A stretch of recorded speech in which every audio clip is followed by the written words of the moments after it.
Wait, before we do that, is there anything that you don't want to talk about on the podcast? Mark, you've known me for a long time, and I've specifically told everyone in my life that I will not talk about politics, my own point of view, and anything controversial because I've been trying to stay neutral, but I'm changing that. Wow. So, and nothing is off limits. Let's do it. All right, let's do it. wait, It's happening now. Yeah, which one were we doing? Do we need to redo that? Let's just do the first one. Okay. All right, let's do it. Please remain seated.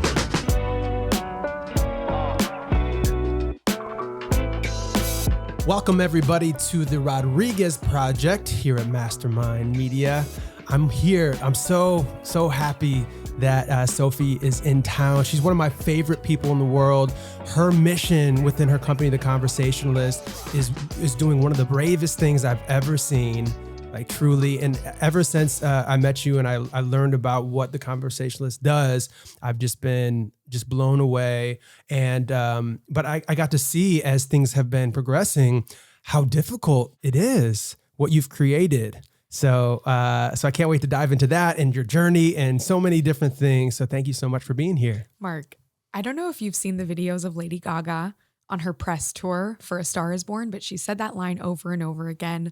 There can be 100 people in the room, but only if one believes in you, that's all that matters.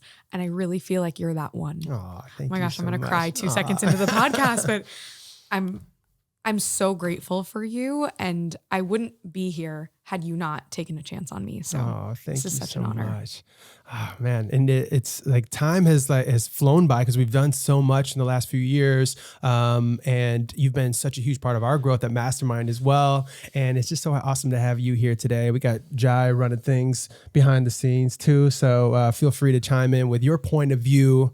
POVs. Make sure you guys check that out on YouTube and all audio platforms. And they have a brand new show coming out now too. Because this will be when is the new show start? The 28th. Tuesday the 28th. Tuesday the 28th.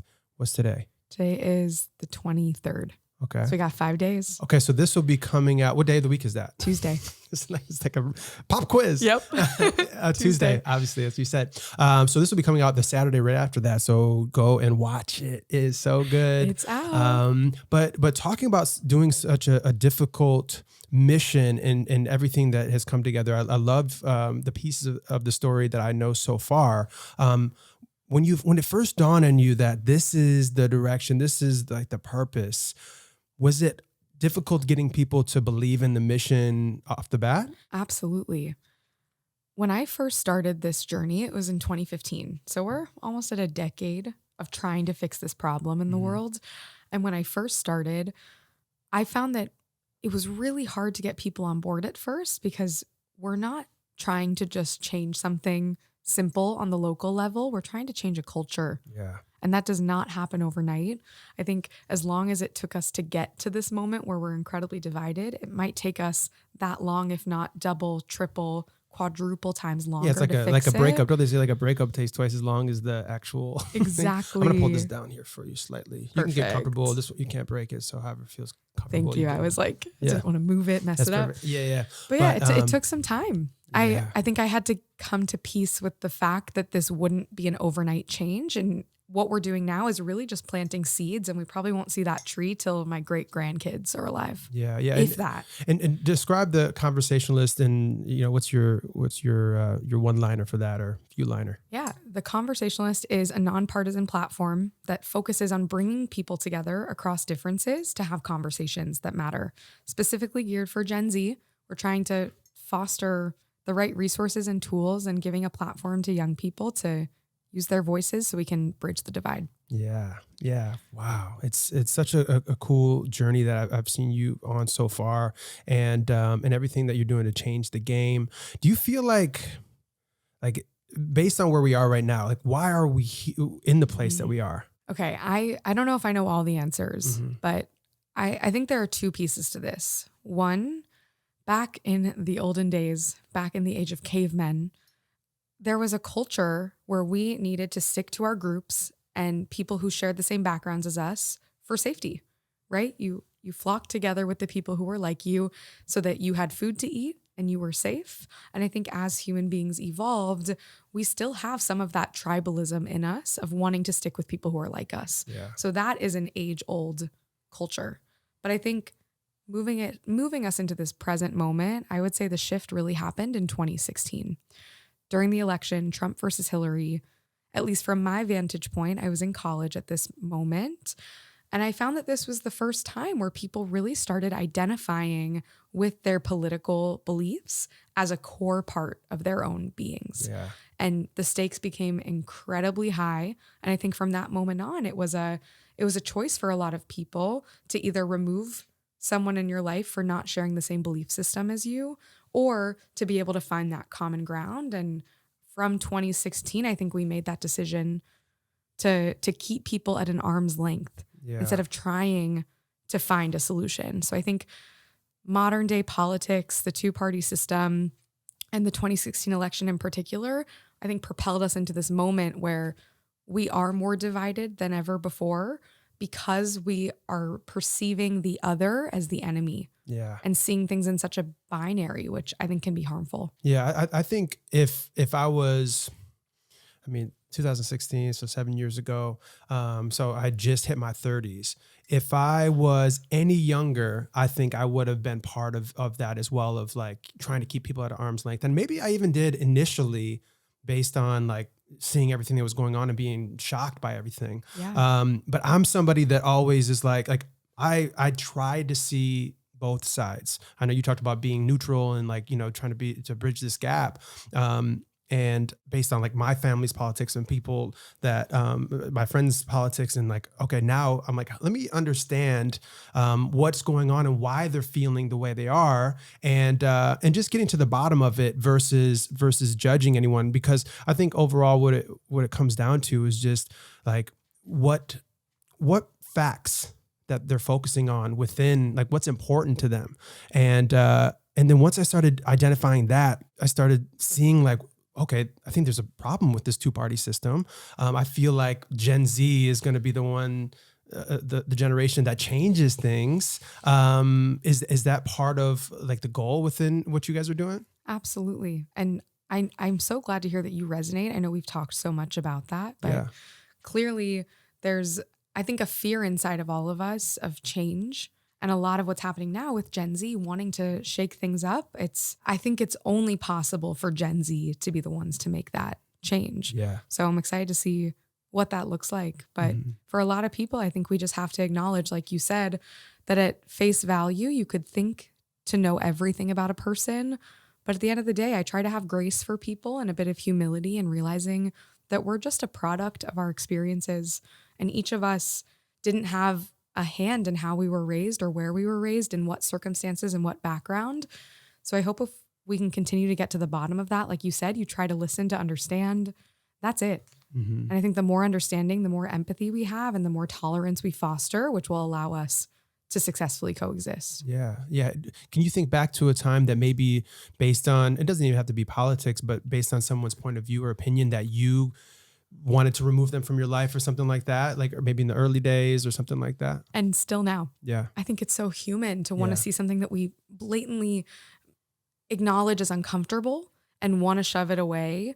But I've been trying to embrace that. And obviously everyone has a different line of where that comfort is. But I think the thing I most immediately remember is we started the Conversationalist as a blog.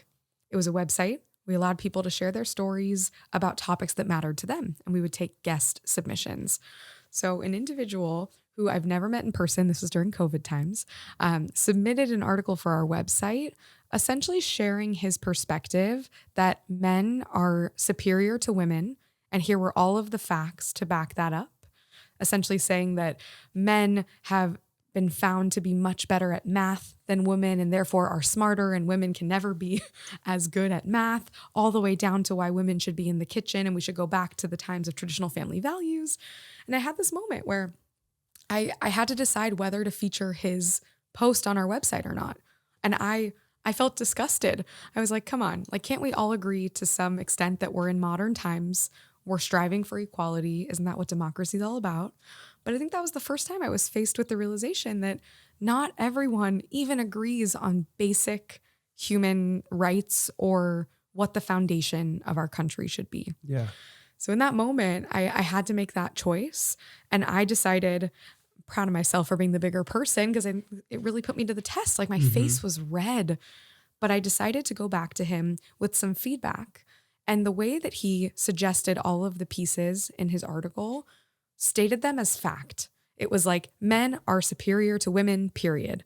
And I went back to him and said, you know, I hear where you're coming from. I want to be able to share your opinion on our site. But in order to do that, we have to at least acknowledge that what you're sharing is your opinion and not fact. So I went back with a few edits and suggestions to say, rather, I think that men are superior to women, and here's why. And I encouraged him to include some personal experience in there to back it up. And though at the end of the day, I didn't agree with that piece, I think it was important to teach him about how it's important to share things from your own point of view, use those I statements. But it was challenging, right? Like it was hard for me to wrap my head around that in 2020, we could still be asserting that one gender is far superior to another. Yeah. Yeah. And that, I mean, that's why freedom of speech is so necessary. And it's not just so everybody can just voice their opinions. It's so that they can voice their opinions and then have dialogue to then come to a conclusion and learn and grow from that. Sure. If he just kept that in, he's just always going to feel that way in his echo chamber, which you guys are dedicated to smashing. Of course. Right? So, but do you ever think too much free speech is a problem? Sure. I think too much of anything is. So it's like, if we're going the other side of the spectrum, if everybody's holding those opinions in their echo chamber, and that's why the internet is so pivotal in our discussions as well, because you get to see all these different points of views. You get to see what else is out there and different options, and to grow and learn. It's like traveling in your room, right? Like if you're able to see how the rest of the world, what's going on in the rest of the world, then you're able to understand different perspectives, be more empathetic. Yeah. But yeah, definitely, if sharing too much of your opinions or not figuring out why you feel that way, too much freedom of speech, too much sharing is harmful, but it's much better than suppressing that and not even acknowledging it. So it's the lesser of two evils. Yeah. Do you have a line where you would like to say, okay, here is hate speech, here is free speech, and we should not allow certain types of speech? I think my thought is that we're figuring that out, because I don't know. Do you have anything on that, like where that is? I think unfortunately it's subjective, right? Because the way that our Constitution and our country is set up is to allow for the maximum amount of free speech. But the lucky part about starting the Conversationalist is I could create my own platform where I can define the rules based on what I think has proven to be successful for that unity we're trying to achieve. So on our platform, we do not allow hate speech, but we define hate speech as anything that advocates for the physical harm or the elimination of a person or a group of people. So for me, that line has been drawn at harm and violence.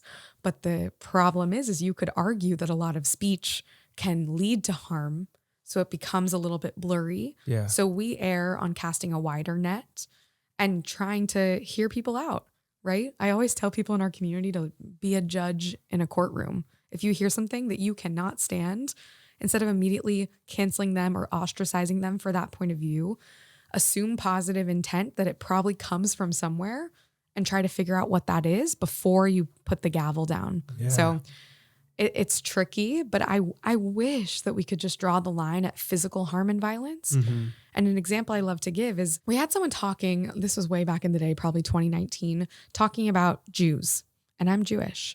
And I had to help them understand that something that they were sharing wasn't necessarily said with positive intent, but it wasn't explicitly hateful. So I had to kind of coach them or try to give feedback around how to share their point of view in a way that explained why they felt that. Yeah. But it would be another story if they said something like, all Jews should die, because that's advocating for the elimination of or the physical harm of someone. But that line can be very gray. Yeah. Yeah. That's why it's so necessary for a company like yours that you guys are figuring these things out. And that's what I love about your social media platforms too, is like, you give like actionable advice. Like if you're not you're feeling like too hot about something, ask the person to speak later when you come down from whatever it is. And so many just tools to have better conversations. So not only are you bringing people together to have conversations, you're also giving them the tools to actually have them properly. And I remember I had a moment where my grandfather, who has since passed, and had a really great. He was just a great guy. I have his paintings in our place here, and we would bump heads all the time when it came to like politics and stuff, because I was super outspoken. I'm out here in Los Angeles, and I've changed my mind on things, and then I go back to Michigan, and they're like, oh, what you changed based on whatever, and they never meant any harm by their political views or their thoughts and that kind of stuff. It was just how they were raised. And we had a conversation. It was once about, my last name is Rodriguez. When somebody would ask, where he came from, he would always make sure that they knew we were Spanish from Spain, and it was not Mexican. I remember you told me this. And I used to get so mad, and it wasn't that he hated Mexicans. It was just like, he wanted to state that all the time. And I was like, wait a second. And I finally figured it out. We had a disagreement about something. I think that came up this day, and I got so mad about the conversation because I got heated. I was very argumentative, which I tend to be sometimes, especially when it's something I'm passionate about. And I think it was a birthday. It was his birthday or my birthday or something like that. And I was like, I couldn't even do it. I just had to leave the room. And I was willing to say, like, you know what, fine, I'm just not going to talk to him anymore. In the moment is how I felt. I went upstairs. I was like holding back tears, and then I had this realization that I was arguing with myself from a different generation. And I sucked it up, went back downstairs, made everything cool. But I got to understand. I started asking questions. And the Spaniards and the Mexicans in Detroit, when he was growing up, they used to fight all the time. He had something that was from his childhood. Wow. So of course he's not going to want to be associated with somebody that used to be, like a rivalry back in the day. So so once I started asking questions and understanding it, then I got to understand who he was. I wasn't trying to change him in his 80s, you know what I mean? And, but I got to have a really great relationship with him after that, where we started working on inventions together and stuff like that across the globe. But I was able to salvage that relationship, understand it and not judge it. And then until his last days, I got to FaceTime him the day he died. My mom brought, she FaceTimed me, said, hey, it looks like he's going to pass any second now. Wow. And I got to say some last words in his ear through FaceTime on his deathbed. And he passed that day. And I just felt so great about how I was able to navigate that. Young Marcos would have been able to do that. I probably would have created this gap between our relationship. But that side of the family, one thing that they're really great about is always forgiving. And luckily I have some of that in my DNA as well. So that was a really big moment. That's powerful. Yeah. And it all came down to taking a step back, putting ego aside, and realizing, hey, there's probably a reason why he is the way he is, or thinks the way he thinks. And I mean, that's so badass that you actually wanted to get to the bottom of it. And look, it brought you out on the other side with a strong, beautiful relationship. And Absolutely. So many of us hold our tongues and we try to do everything we can not to face that conflict, but you never know what's on the other side unless you ask. Absolutely. Wow. Yeah, Mark, yeah. So that's awesome. Yeah, that's you breaking your echo chamber right there. Yeah. That was maybe the first time. The first time Huge. It was Obama was in office. I think that was part of the discussion as well, and I started getting heated. But nice. But yeah, so to even come up with this idea to want to create the Conversationalist, where did that begin for you? Began a long time ago, probably when I was starting school in my hometown of Wichita, Kansas. Not a lot of people have been to Wichita. Kansas is a flyover state for most people. But for me, I think a lot of what I do now is really defined by my childhood in a way that I'm still unpacking in therapy. There's definitely a lot of childhood trauma there. We all have that. But for me, I think it was realizing pretty early on that I was the only Jewish kid in my entire grade from K through 12. Grew up with the same class, had such lovely friends, but I oftentimes felt like I was on the outside. So growing up, I think I did what any kid would do, which is try to make themselves small to fit in. I just wanted to be like everyone else. I didn't want to be the Jewish kid. I didn't want to be different. I didn't want to have to miss out on the football games to go, light the Shabbat candles with my family. But I I had to miss out on things and I couldn't understand why. So I think throughout my childhood, I just resented being Jewish because it was the thing stopping me from being like everyone else. But then I quickly realized that, and I wish I had realized this sooner, which I think is why I created this platform. I wish that I had realized that it was actually being surrounded by people who were different that made me who I was instead of the other way around. Because when I followed that yellow brick road to Penn for college, I immediately surrounded myself with other Jewish kids. I was like, finally, I can belong. I joined every club that had a Jewish kid in it. And my entire friend group was made up of other Jews. And my childhood self felt fulfilled in a way because I was finally amongst people who I felt really understood me. But the ultimate irony of all of this is that I realized that every single person who I met outside of those groups, sitting next to me in class, at the dining hall, everyone was doing the same thing I was doing, but with their identity groups.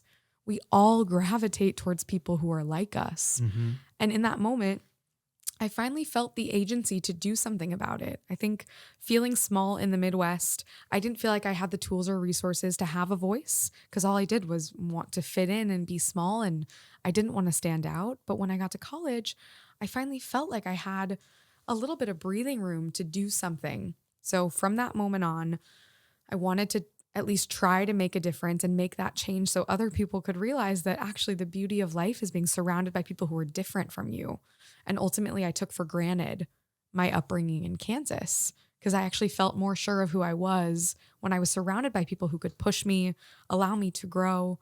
And that is ultimately what led to my first venture called Table Talk. That was 1.0 of what the Conversationalist is now. Yes. I had a really good friend who was at Emory at the time who came up with the concept. So him and his friends wanted to create a club to bring people together outside of the classroom and just hang out and make friends with people who were different. So my friend Ami, he came to me and said, hey, do you want to bring this to Penn? And this is right when I had that realization. So it was like a sign because I had no clue how to bring an idea to life. I had no clue I was going to be an entrepreneur, but he helped me set up that club on my campus. I built it from scratch and started just reaching out to people to make that change. And then from that moment on, Ami ended up going to other things post-college, and I turned Table Talk into a nonprofit and started realizing my friends at other schools had the same realization I was having. So before I knew it, I spread Table Talk to 80 college and high school campuses and realized there was something there. Like other people feel the way I feel because I thought it was just me going through that feeling of going from Kansas to Philly. So that was really the spark. And then eventually a whole other thing happened that led to the Conversationalist, but those were the roots in realizing that we've got to find a way to connect with people who have different lived experiences than we do. Yeah. So there's like a difference between surrounding yourself with like-minded individuals and then people that have different experiences, right? For sure. Because I think, there is an importance, of course, to be surrounded by like-minded individuals. Yeah. However, if that is do you think there's like an echo chamber within that as well, or beyond? Yeah. And I think it's all subjective too, right? For me, I had such a bubble in Kansas when I was brought up in a very privileged, white, conservative environment. And then when I went to the East Coast for college, I finally was surrounded by people of all different socioeconomic backgrounds, political beliefs, races, religions, but also a lot of other people who were like me. So it was almost like I had the best of both worlds, like Hannah Montana, which allowed me to see the bigger picture. And I don't think everyone realizes that right away. But I hope at some point in everyone's life, there's a turning point where you realize that some aspect of your life is that silo. Yeah. And I think a huge meaning to life is learning how to break outside of that. Yeah. But did you have that at all growing up? Were you trapped in circles of people who looked like you and thought like you and had similar backgrounds? Yeah. And that's what's really interesting. I think back to if I hadn't moved, what would I be doing? Would I have created anything? And I think I would have always been creative. I think exploring Los Angeles and my different creative endeavors and stuff like that really helped shape who I was. Because before I moved here, I wouldn't say closed-minded, but I was afraid of judgment. So like it was all sports growing up. And I started liking creative things. Like I did my first and only play. I did 42nd Street in high school. And That's iconic. Yeah. I've seen the pictures. Yeah.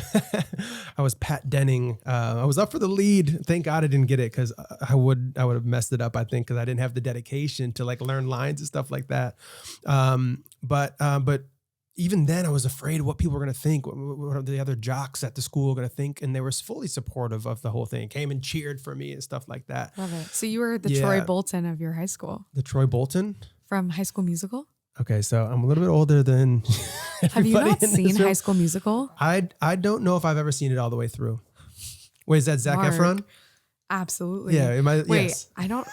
Wait, I don't- Sophie. She's like, cut. There's like a clip on the Conversationalist where you were saying like, okay, which High School Musical is better? Yes. The old one or the new one? And, I was like, you have to have an opinion on this because it makes sense.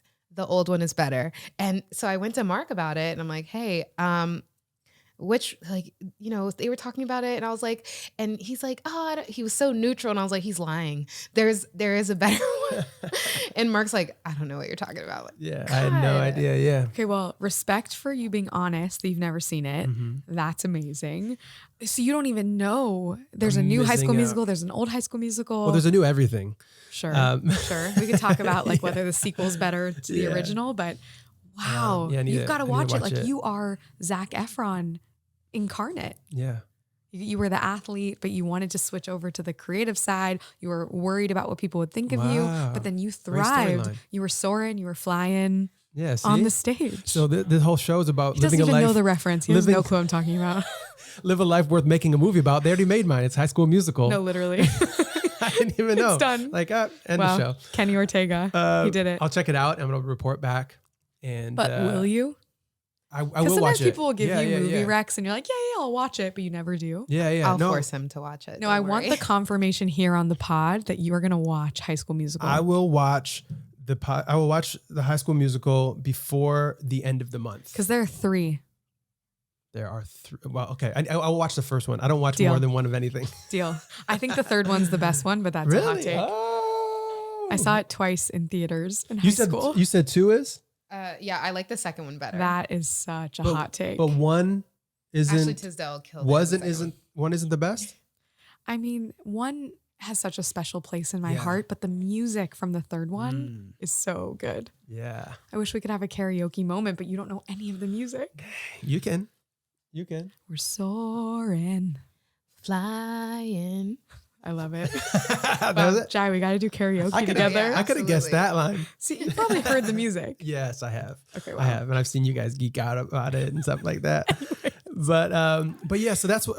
So I think back to like what I would have become or like what Yeah. path. But I have so many friends that have like developed points of views that are different than maybe we were raised upon. So that's always really cool. And the people that I still kick it with and stuff like that when I go back to Michigan. I have really great conversations with some of them. And actually recently started having conversations with my childhood friend, which we haven't talked in like a couple decades.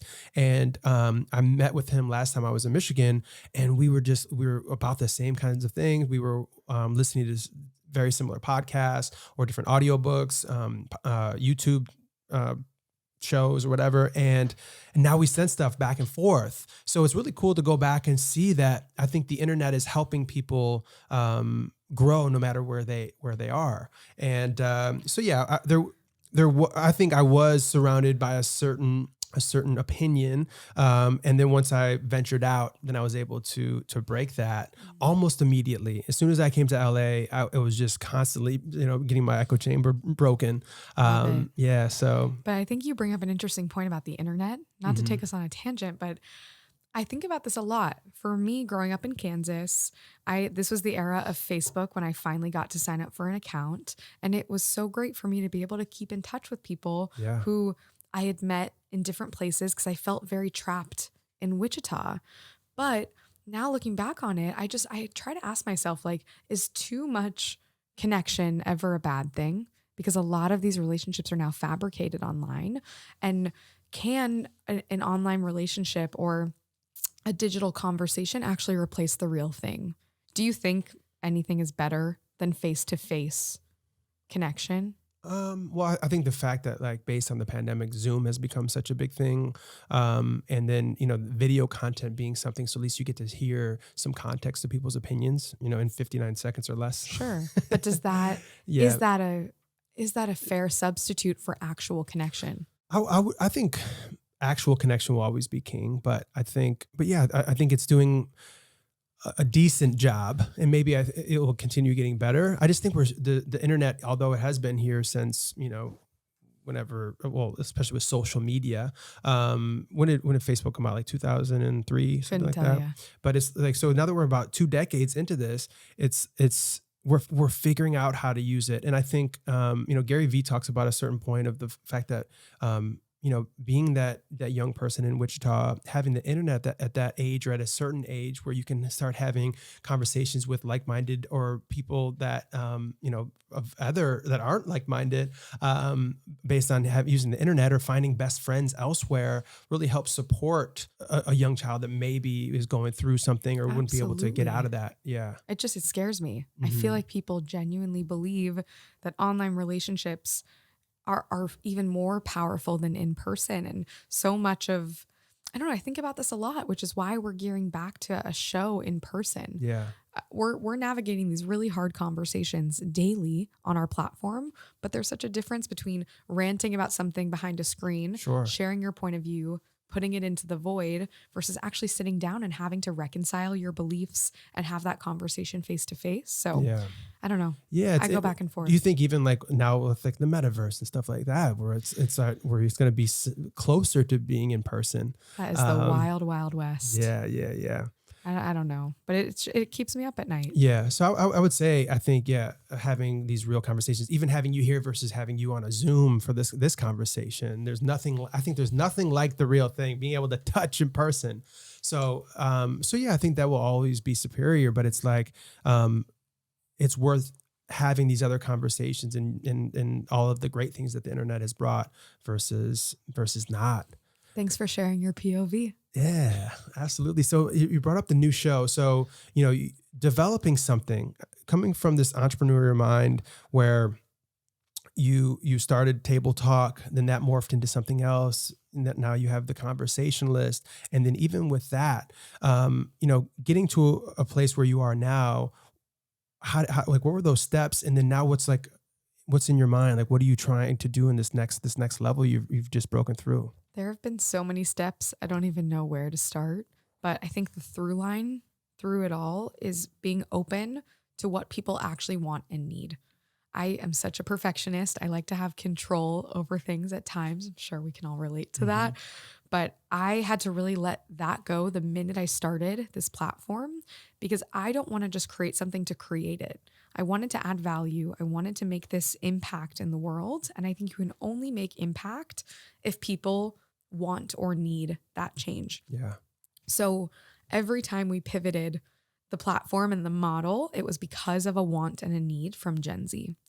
And the steps, I think, to taking those jumps were always collecting feedback and doing research. So I started the entire platform after doing a huge stint of market research where I wanted to figure out, why is this generation and largely our world struggling to connect and have these conversations?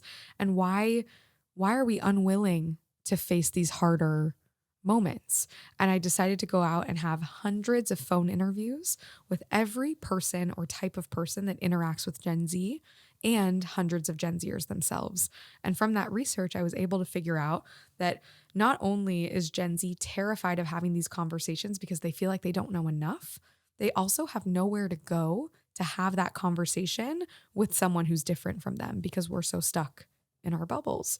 So that insight led me to start the Conversationalist as it was in its first stage, that honestly carries through to what it is now, based on trying to create a place for people to gather, creating that community, that place to have the conversation, and giving people the confidence, the tools, the tips, the tricks in order to have the conversation so they know enough to have it themselves. Yeah. So it was a long process, but after iterating and pivoting so many times the reason why we're landing where we are now is because these conversations get so much more important as time goes on with politics and elections. The stakes are higher than ever.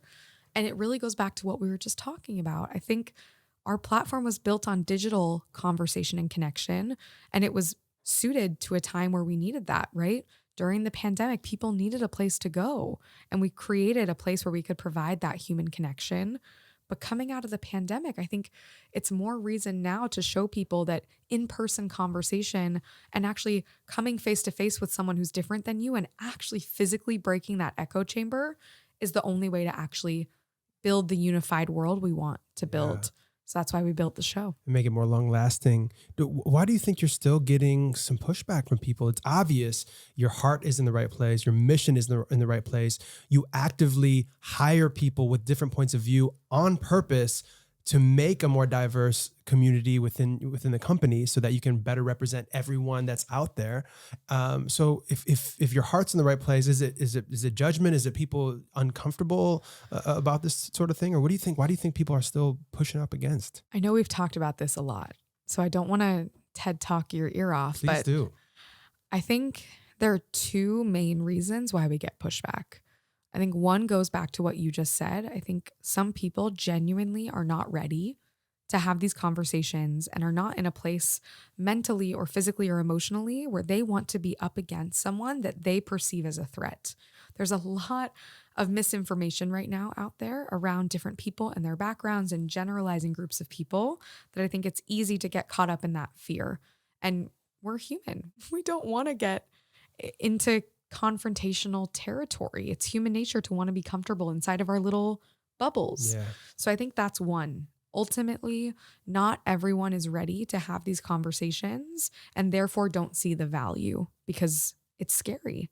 And obviously, a lot of what we hear over and over again is sometimes having conversations with someone who is the direct opposite of you can sometimes make it feel like you're putting your human rights on the table.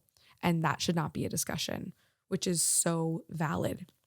But at the end of the day, we can't ignore the fact that there are thousands of people in this country that have differences of opinion, and we can't just ignore that they're there. We have to find a way to coexist. So I think that's number one. It comes from a real place of fear. And secondly, I think the reason we get pushback is because I think there are very different types of people out there that perceive dialogue as something that we shouldn't even be considering anymore. I started this platform as such a wide-eyed optimist, thinking that everyone wants to come together and kumbaya and hold hands and like really get to know each other across differences. But I had that harsh realization pretty early on that not everyone sees conversation as something that we should even be putting on the table. And that allowed me to have a wake-up call and realizing that this platform cannot be for everyone. And therefore, I don't need to run it in a way that speaks to everyone. Conversation doesn't need to be something that everyone partakes in, but I can only hope and pray that they would. I think we get caught up in the binary, right? It's all we know. The two-party system, right, left, red, blue, Republican, Democrat. But actually what I've found to be so interesting is realizing that I actually think the two types of people that are out there are people who think that we should fix what is broken and people who think we need to burn it all down and build it over again. And that is where it's tricky for us because I'm a bit more of a pragmatist. I think that we got here for a reason and ultimately we are good. Like we don't need to wipe humanity off the face of the earth to start over again. And I think we should work within the sandbox we're playing in to fix and move forward. But there are a lot of people that feel that the system fundamentally is broken and was not built for everyone, and therefore we need to burn it to the ground. And it's much harder to create this platform where we can have unity when we can't even agree on what we're trying to fix, whether we should fix it or burn it all down. So for me, that's been the ultimate challenge and why we get pushback. Because I think I've built this platform from a place of wanting to build off of what we have. We have democracy. Let's go from there. But I think there are people who genuinely disagree on where we're starting from. and therefore we can't decide on where to go next. Yeah. Where do you fall in line based on that of burning everything down or fixing what's broken? I think my perspective again comes from my experience. And I think in a way, America was built for someone like me. Even though I'm Jewish, I benefit from the system we've got going. And therefore, I think that's probably why some of my worldview lands in the camp of let's fix it, right? We're only alive for X amount of years. It's like what we talked about earlier. It's going to take centuries to fix this problem. So in order to even make a dent, let's start from where we are now. To me, that is the only way forward. But I think we can all acknowledge that the system is broken, right? Let's acknowledge that we need to change it. I just don't know if burning it all to the ground is what will get us there faster. Yeah. I think there's already momentum and tension and disagreement. And from that place, you can create change. That's where friction comes in. Yeah. So I see us as starting from now. Yeah. Where do you stand? I think it's going to have to be a combination of the two. If I had to choose one or the other, it would be burn it all down and start from scratch. Tell me why. Yeah. There's and this is in so many different businesses, and the government is a business. And in my opinion, Hot take. But recently I had some medical problems. And when I say recently, even like 2005, I started getting psoriasis, right? And going into the doctor, I had to go through the different steps, finally got to a doctor, got to a dermatologist, and they wanted to give me all of this ointment, all of this stuff. And then a decade goes by, and it kind of kept it at bay, but it was still pretty problematic. Now it's with this new entrepreneurial lifestyle, I've lack of sleep, stress, overworking, drinking too much coffee, all this stuff. It's starting to get really, really bad. I go to the doctor. They want to do the same things. This is 20 years later, almost 20 years later. So you still want to do those things because social media now is allowing people to just come out of the woodwork that aren't doctors, that have figured out ways that they can naturally heal themselves. And now they're able to make careers and help people in a natural way when the doctors are still telling us to get all these ointments so they can make millions and millions of dollars off these things that don't work, that aren't fixing the problem. So now literally today I had this meeting with a coach that was like, no, this is how we do it. These are the foods that you're going to eat. I'm going to start this program with them. It's 3 months. And after those 3 months, I'm going to be on the right track to actually healing myself. Because if I was consistently going with the lifestyle I was going down, and listening to the doctors that were supposed to be helping me, that I'm paying it for insurance that's helping me, I had more issues that were started coming up because of the same lifestyle I was living. So luckily, I had this moment, this realization where I was able to throw that all to the wayside and find a way that worked for me. Now that I've found a way that works for me, how are they still going about that? Or even the colleges that are overcharging all these people. We just had an intern start. He learned more in the first week with us than he did at his school. He's learning more on YouTube than he is on Photoshop. He's learning more on YouTube about Photoshop than he is at school where they're trying to teach him. So it's all of this fabricated, that we're trying to help you, but and this change that's happening because of the internet. So if you think about all of those different businesses and then the government, they're obviously have an old system as well that's taking advantage, and it was built for long lasting, a certain ideology to be long lasting. So it's I just see so many places that you can now see through based on the internet, based on more information and some misinformation, of course, as well. So I'm just it's at a point where I'm it feels like every different genre of business needs to be changed dramatically. But as a society, we need to change our mindset because we're still trying to live in this old style of world. I mean, I totally hear where you're coming from, and it makes so much sense why you are now looking for alternatives to traditional institutions. Yeah. But I would argue that the reason we're able to find alternatives and in order to create that change is because the institutions themselves exist. Mm-hmm. So that we see the contrast and what we want to change. Yeah. I just don't know if it's realistic to burn it all down. Yeah, right. But I think what you just said at the end is it. I just had a conversation with my dear friend, Austin McGuire, yesterday. You probably follow them on TikTok. They're incredible. And they were helping me understand that the same issues we're experiencing now in our society have always been the issues since the beginning of time. But what has evolved is us. And at the end of the day, the problems will continue to persist. Those stimuli will stay as they are. But the only thing we can actually change is ourselves. And if we can create a culture or have some sort of ginormous reckoning as a humanity to realize that if we can make that change within ourselves of how we face the problems we see and how we choose to solve the problems we see ahead together with shared goals and values, that's where we actually make the shift. I've been thinking about this a lot lately, and not to get meta, but I think at the end of the day, it all comes to our own mindsets and realizing that every single person has the capacity to change themselves, but that's it, right? And I think in a very individualistic society, that's the best we can hope for, is how can we change individual behaviors, open individual minds to create a culture where we actually want to come together to solve the issues we see, because the issues themselves are going to exist for the rest of time. And that changed my mindset, because I always thought that we were trying to fix the issue. But I think at the end of the day, we have to fix ourselves. And I'd never thought about that till now. Yeah, I think that's definitely where it needs to start. I think that's what we're doing, and that's so great.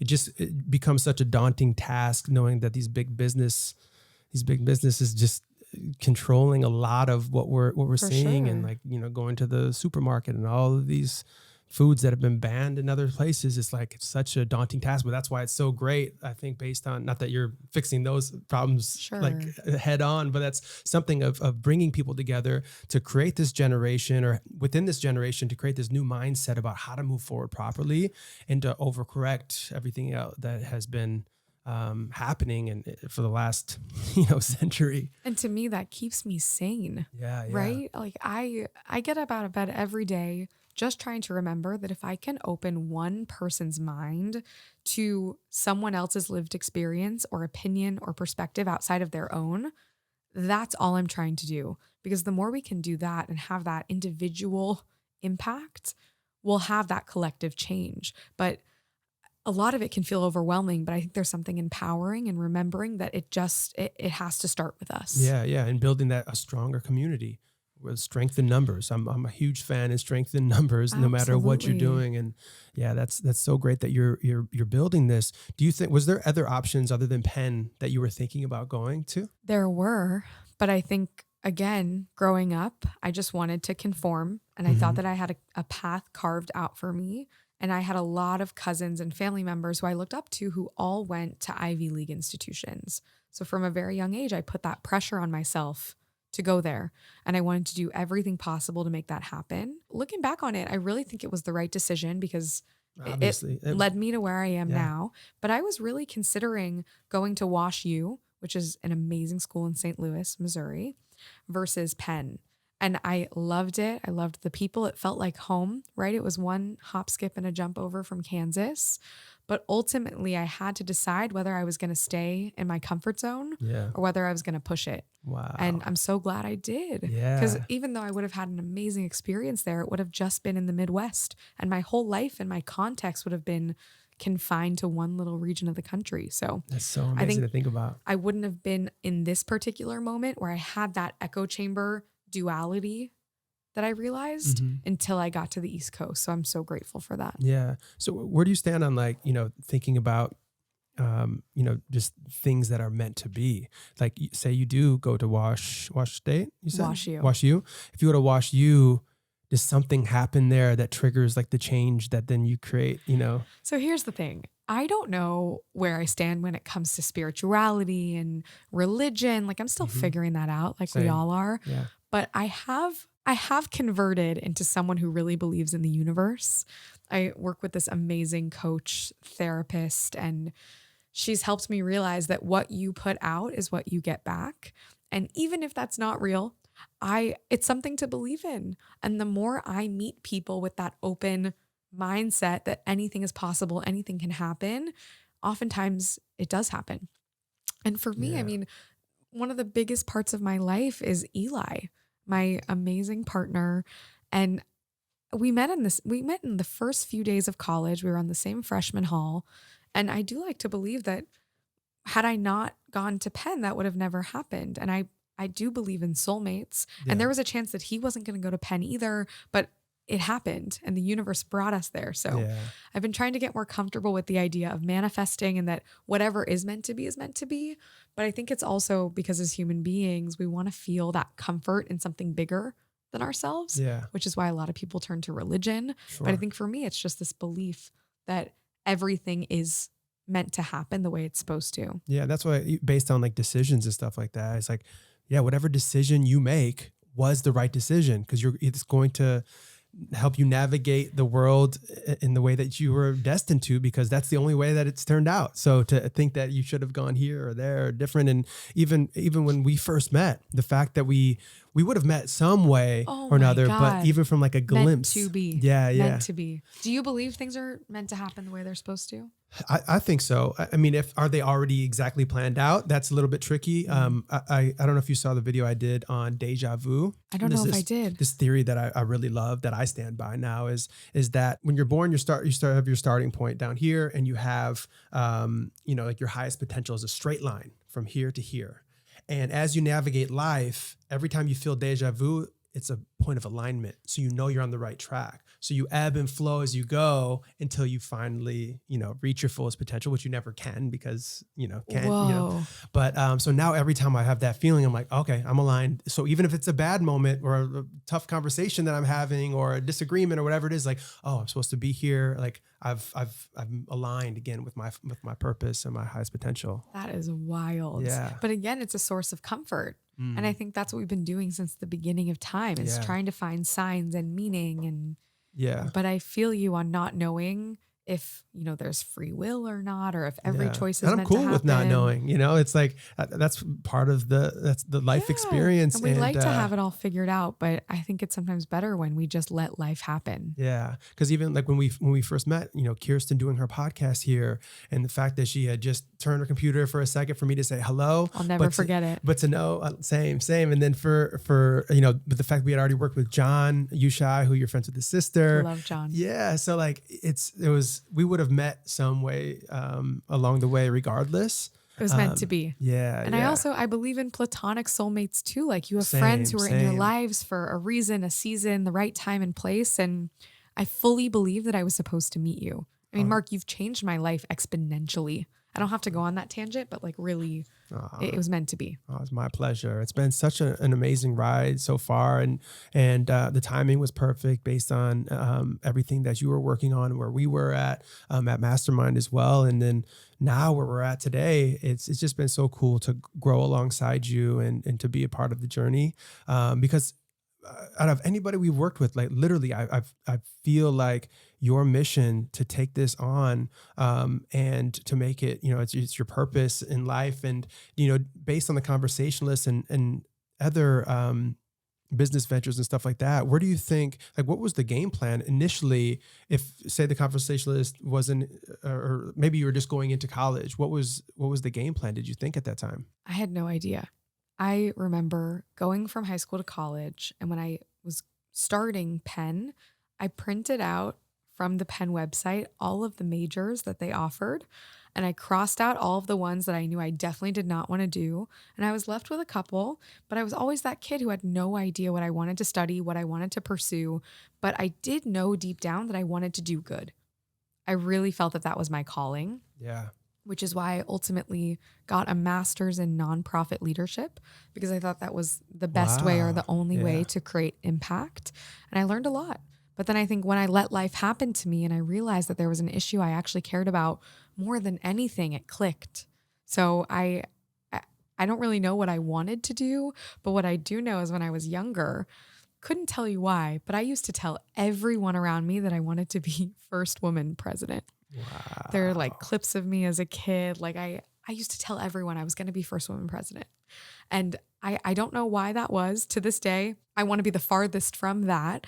But what I learned later in life is that really the role of a president is to unite the country, right? They're supposed to bring people together. And I think I was able to pull that out in learning that really what I'm doing is trying to unify people. So even what I wanted as a little kid translated to where I am now, but in such a different way. When did you realize that? Was it a moment where you were already like in the midst of it and you're like, wait a second?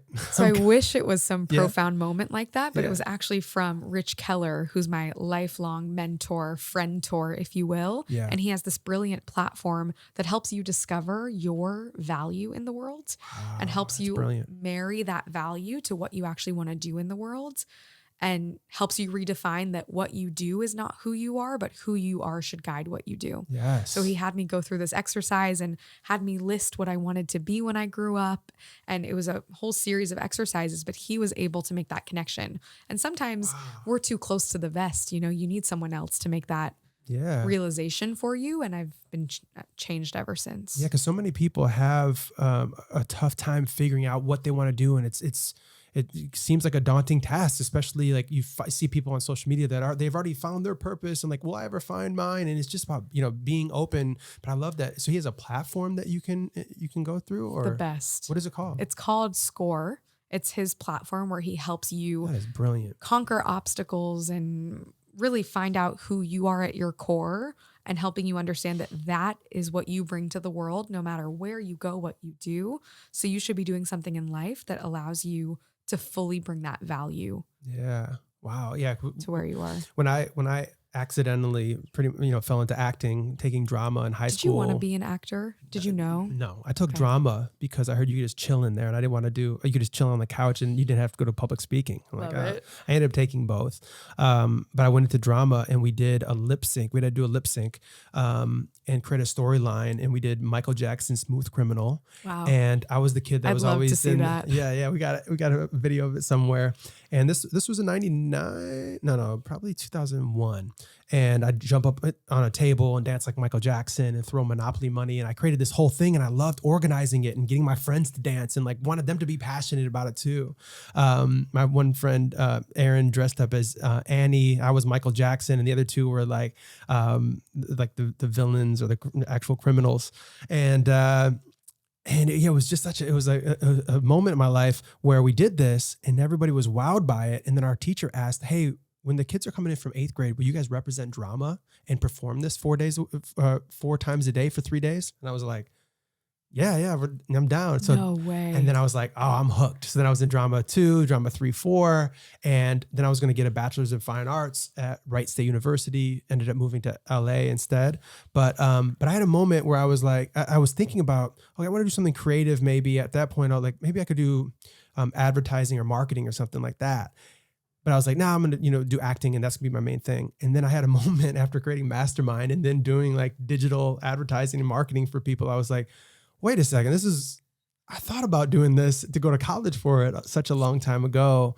And based on coming to LA and doing a bunch of different creative endeavors, really just cultivating my skill set in all of these different ways, and then being able to bring them all together. And now I get to do them daily, whether it's doing a podcast, which I've done, hundreds of podcasts on AfterBuzz TV, or, helping other people do whatever the creative thing they want to do. I'm able to inform them based on my experiences, which it's all just worked out really nicely. See, it was there all along. Yeah. Like, I'm such a believer that who we were always meant to be is there, but we have to pull it out of ourselves. Yeah. And clearly from performing Smooth Criminal 4 times a day. Yeah. Wow. You were a working artist in high school. Was that middle school? That was high school. High school. Wow. Yeah. Like, that clearly translates to what you do now.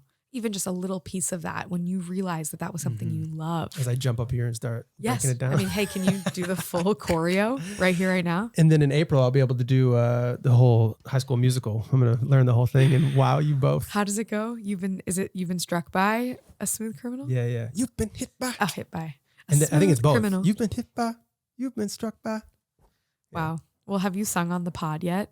Never. For anyone who doesn't know, Mark is the most talented person on the planet. So got to have that happen at some point. Well, I do want to have some artists on here and have some just like, even some of my songwriter friends, like, all right, let's write a song within the hour. That's and, so fun. within conversation and go back and forth and be able to perform something by the end of it. Love it. So now that you've created this beautiful company, this beautiful life, you've impacted so many people's lives positively, and are just really breaking echo chambers, bringing people together, building this community. What's next? Do you have, is there other plans that you have that you're like, that you want to expand in different areas and it's just a matter of time, or are you fully focused on the task at hand with this new show? And then now you're like news appearances, as you're now a regular on these different news outlets? You're too kind. I don't really know where I'm going next. I think I'm trying to be present and try to actually put everything I've got into this one thing, which is our show. Yeah. So I hope that that will at least start to move the needle back to where we want it to be, which is actually bringing people together, right? It's one thing to talk the talk online, but now we're actually creating the forum to put people in a room together who are actually different and have those different experiences. So right now, focusing on the show, but big picture, I think I'm really trying to build this way of life for other people that, again, stems from us. It has to start within, where we should be actively seeking out people in our lives to meet, to connect with, to have conversations with, who have those different experiences, opinions, perspectives. Yeah. So I hope that becomes a movement. And it is. ultimately, it goes back to that seed planting. Like, as many trees we can plant now, by the time Gen Z is running for office, our CEOs of companies, hopefully they will channel some of these values into these bigger spaces to create that collective change. Yes. So at the end of the day, I hope I can leave this earth just a little bit more unified than when I found it. And I think the way to do that is through individual action and getting people to realize that if we can listen to others with the same fiery passion that we feel for being heard, we'll be able to bring people back together. Yes. And you're doing it so graciously and just like, wow. Couldn't do it without you. I mean, you helped bring this to life. We took this idea, this seed, and like fully birthed it into this entire show. So it takes surrounding yourself with the right people outside of your bubble who can push you creatively and help you grow. And I wouldn't have even been able to get to this point had it not been for you. So thank you. We're just so grateful to be a part of the journey that, and anything that you're doing. And so now that you've done this new style of show, what's the experience been like? How has it differed from doing the taped version? And structured? Is it still kind of structured, or what can people expect? Still structured. But I think what I learned from us producing the first episode together is it was such a reflection of my perfectionism. I wanted it to be so perfect. We edited it for like 6 months. So sorry for that. But it went to show that I cared so much about the optics of it. I wanted everything to look perfect. But I took a step back over the past few months and realized that A, there's no such thing as perfect, but B, what I'm doing in creating these raw, tension-filled conversations where we actually can see eye to eye, that is not perfect. That's actually messy. And by taking away that element of it, you're not actually showing people how to do it themselves. So the main switch to the new show is trying to make it feel like you're there on the couch. You're there in the moment. It's live streamed. It's going to be real people in the moment having that conversation and not editing anything out. I love it. It's a little bit scary, right? Because you could say the wrong thing, but that's life, right? So I want to encourage that culture that we should speak our minds and you won't have repercussions other than to be pushed to learn or grow. And I think that format will hopefully lend itself to bringing people together at a much more intentional rate. Yeah. So the format starts out, it's very similar. The structure is pretty much the same. It's split into 3 segments where we take somewhat of a controversial question that is our starting point. And we start by asking all of our guests where they stand on that issue and why. In order to unify, you have to understand. So let's start with each other. Where did we get here and why do you believe what you do? Then the second segment is taking us beyond the group in the room, right? It's almost like my table talk to the conversationalist transition. We have to consider perspectives outside of this group. So we bring in real perspectives from the Gen Zers in our community and out there in the world, and we layer those in so we can be pushing ourselves to think beyond what we've got at the table. And then the third segment is going a little bit deeper with someone, a special guest, an entrepreneur, an expert, an influencer, a celebrity, someone who has something to say and has a point of view on the topic, to come in, sit on the couch and join it right there. And then at the end, just see kind of what we're leaving with and if we're able to continue the conversation. Because the last thing I'll say is what I've realized is, as much as I like to think that we can solve the world's issues in one single conversation, I honestly don't think that's realistic. No. So what I want to show with this particular show is that if we can commit to continuing the conversation outside of that single sit down, that's the process of unifying. It doesn't happen overnight. It doesn't happen in one single dialogue, but the more we can commit to having these conversations together, whether on the show, with our community, with anyone around you, that's where we start bridging the gap. It happens over time. Yeah. So we leave the show by asking everyone, are you willing to continue the conversation? Some people may say no. Some people, I hope, will say yes, but that's life too. So I hope that it adds a little bit more of a realism to the state of our country, and that we can start by having a conversation. Yes. It's so I'm exciting. excited. Yeah. We got to yeah. have you as our special guest Would on the love that. Would show. love that. And that's the thing. The more content you put on the internet, the more you care less about misspeaking or something like that. It's like, and that's what I'm learning. The more I'm putting out content and stuff too, it's just like being confident in who you are, and knowing who you are is just the foundation of being able to put out great stuff. And sometimes you might say something that you need more clarity on, or whatever you need to give more context. And that's just the most important thing, is the fact that you're doing something like this, and it allows, this rippling effect to take place. And very similar to like starting a company, where at first you feel like, okay, it's just very, doing very few things, as we were talking about earlier. And the next thing you look up and you're like, wait, I've actually done a lot now. And then you've reached a new level. So as you guys continuously break echo chambers, but breaking through these ceilings into new levels, it's just been so awesome to watch. And I can't wait to see what's next. And when this airs, it's going to be out already. So go check it out. It's going to be on YouTube. Is there an audio version as well? Right now, just YouTube and all the social platforms. Amazing. So excited. Thank you so much for coming all the way from New York just for the Rodriguez Project and hang with Jai and I. Nowhere else I'd rather be. This was my favorite interview / conversation I've ever had. Thank you so much. Thank you for just being my role model, my friend, my mentor. And I so believe in what you're doing. I'm your number one fan. And I think together we're going to unify the world. Absolutely. I love you so much. Love you. And let everybody know where they can find you on socials. Sure. You can follow me at Sophie Beren, and you can find The Conversationalist at The Conversationalist. All right. And you can find us at Mastermind Media, and myself at Mark Rodriguez TV. That's the Rodriguez Project every Saturday from here until forever. TRP. TRP. Yeah, you know me. And thank you, Jai, for running everything. Thanks, Jai. You're welcome. You guys are amazing, both of you. Such a star. Thanks. All right. And we'll see you all next time. Peace.